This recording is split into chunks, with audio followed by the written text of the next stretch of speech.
Ito mga bossing,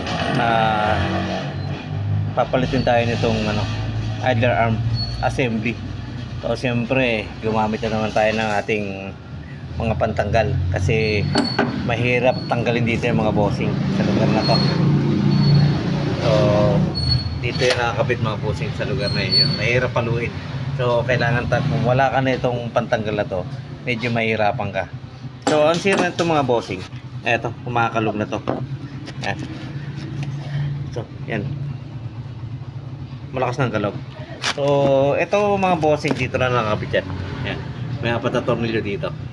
So, tapos itong dulo na to dito nakakabit sa butas na to. So, yan. Pakikita ko din sa inyo mga bossing pag naikabit ko na to. Ito to. Simple lang naman to mga bossing. Ang nagpapahirap lang talaga dito yung pagtatanggal nito. Kasi magipit yan, hindi mo basta-basta ma-pepersa ng palo yan. So to, kaya kailangan talaga natin ito. Yan. So, ready na. Ito nga pala mga bossing yung mga yan, yung mga tornilyo. Yan. So, yan. Ready na tayo. Bubuhin ko na para pag dumating yung may-ari naikabit ko na to.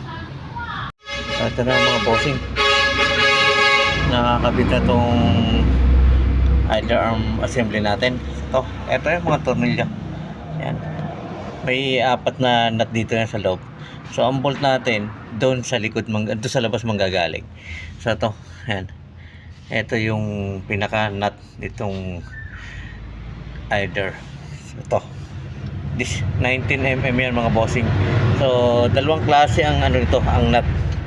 Ang idler arm. Yung isa 17 ang nut. So yan.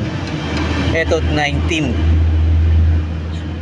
Yung 17mm ito pang modelo. Ito old model. So ito, magkabit muna tayo ng nut.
So, syempre mga bossing, pagkatapos mahigpitan tong nut na to, lalagyan mo naman itong cutter pin.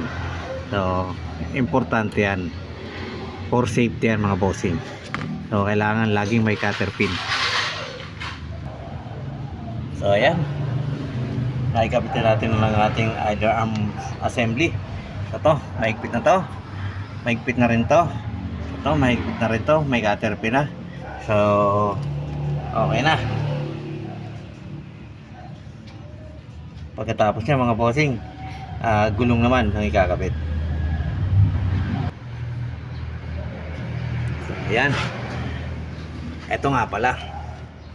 Ito, tinanggal ko to kanina para bumaba ng konti itong pinaka center link kasi mahirap tukutin yung nut doon. So ito, babalikan natin to. Kailangan higpitan para for safety. So ayan na mga bossing, nakahigpit na din itong nut ng tie rod natin. So ayan, nakakabit na din ng cutter pin. So ready na to mga bossing. Kakabit ko ng gulong para ma-pick up na ng may-ari. So to, okay na ang ating idler arm assembly. Ayan.